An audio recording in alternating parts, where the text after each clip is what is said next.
फिर है विदर। विदर का मतलब होता है मुरझा जाना।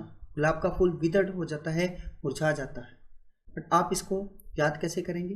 मेरे को उसमें विदर, वी को मैंने माना वे, THER दर, वे दर दर, वे दर दर जाकर मुरझा गए, वे दर दर जाकर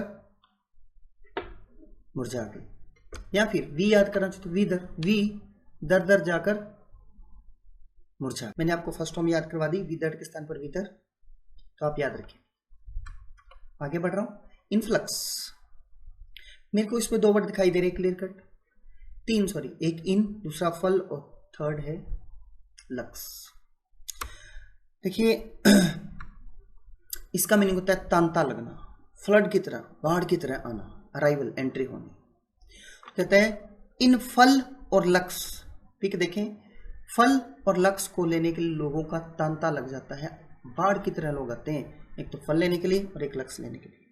आप देखें ऊपर फल है, नीचे लक्स है, और इसको लेने के लिए लोग भागकर आ रहे हैं, इसको बोलते हैं इनफ्लक्स।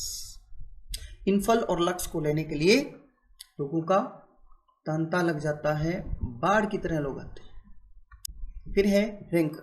रैंकर का मतलब होता है ईर्ष्या करना, किसी से जील्स करना। तो जैसे प्ले, प्लेयर, ER या OR लगा दो तो पर्सन बन जाता है। ऐसे रैंक लेने वाले रैंकर से आप इसका कोड लिखेंगे, रैंक लेने वाले रैंकर से। आप देखें ये है रैंक लेने वाले रैंकर, इसकी स्पेलिंग का RANK नहीं है, ध्यान रखना RANC। रैंक लेने वाले रैंकर से सभी द्वेष रखते हैं, मनमुटाव रखते हैं। रैंक लेने वाले रैंकर से सभी द्वेष रखते हैं, मनमुटाव रखते हैं, शत्रुता रखते हैं।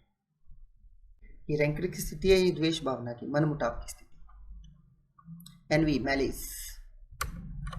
फिर है इनवॉक।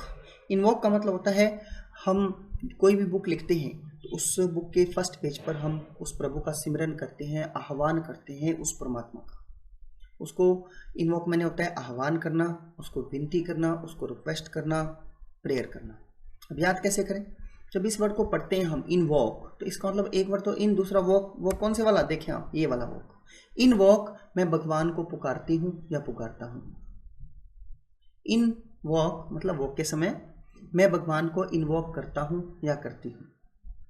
इनवॉक करना मैंने प्रेयर करना, भगवान की, भगवान को प्रार्थना करना, आह्वान करना, प्रार्थना करना, विनती करना। कब? इनवॉक। फिर है एलुसिडेट। जो ई लूसी मैडम है ना, ई देखिए, ई का मतलब मारवाड़ी में ई, ये ई लूसी ब्रैकेट में मैम हमें ना डेट वाइज सब कुछ क्लियर करती है, स्पष्ट करती है। ये हमारा कोड था ई लूसी डेट। डेट इसमें जो लिखा है 1526 यूज ऑफ एक्सिलरी, तो इसमें कॉलम ए बी में जैसे डेट्स लिखी है समझाने के लिए। ई लूसी मैम डेट वाइज सब कुछ में क्लियर करती है, समझाती है, व्याख्या करती है, एक्सप्लेन करती है, डिफाइन करती है।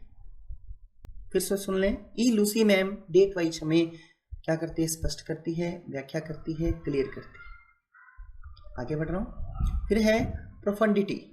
देखिए प्रोफंडिटी, प्रोफंड बहुत ही अच्छा वर्ड है, जिसका मतलब होता है बहुत ही ज़्यादा डीप और गहरी नॉलेज रखने वाला, डीप और गहरी नॉलेज वाला। कहते हैं पर ओ फंड इतनी ज़्यादा डीप और गहरी नॉलेज वाले को मिलेगा। पर देखें, पर ओ फंड इतनी ज़्यादा डीप और गहरी नॉलेज वाले को मिलेगा, और जो बहुत ही सीरियस है। इसके 2 मीनिंग याद रखना, एक डीप और गहरी नॉलेज, दूसरा सीरियस। क्या है? सीरियस। तो पर PR का मतलब पर, ओ फंड, ये ओ फंड, ये रहा फंड, इतनी ITY, इतनी मतलब इतनी ज़्यादा डीप नॉलेज वाले को, गहरी नॉलेज वाले को और सीरियस व्यक्ति को मिलेगा। फिर है अपीवल्स। अप जब भी आएगा हमारा कोड इसमें आप से होगा।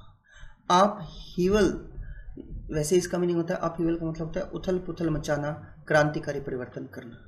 हमने हीवल से याद करना है हैवल्स, क्योंकि इसमें ध्यान रखना स्पेलिंग बहुत अंतर है। HAVELLS, हैवल्स की स्पेलिंग ये होती है HEAVAL, हेवल। बट कोड को याद रखने के लिए, ताकि एग्जाम में तुरंत आपको ये वर्ड याद आए, तो आपने कैसे याद करना है कि आप हीवल्स मतलब हैवल्स, आप हीवल्स ही लिख लेना, हैवल की बजाय हीवल्स लिख लेना, ताकि आपको बस याद रहे कि हीवल्स का मतलब हैवल्स है। आप हीवल कंपनी में उथल पुथल मचा दीजिए, क्रांतिकारी परिवर्तन कर दीजिए, वायलेंट और सडन चेंज और disruption to something emergence cataclysm afflux. आप हीवल्स कंपनी में उथल पुथल मचा दीजिए, एक वायलेंट हिंसा मचा दीजिए। याद रहेगा? चलिए आगे चलते हैं।